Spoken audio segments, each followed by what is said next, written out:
čo si neskôr. Dvojica 14 metra. Tak strieľala a krátko skúsil pečovať. Povrací. Udovecovi 60 sekúnd. Na to, aby sme sa dostali do vedenia, Marián Gávrik si chcel prikopnúť Bubele, odskočil mu od členka.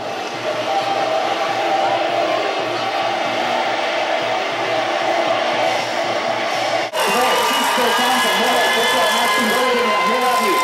Príde to, ak bude slovenský tým pokračovať v takej gólovej produkcii, alebo teda gólovej, ale takej produkcii gólových príležitostí. Tak ten gól jednoducho musí padnúť a Miroslav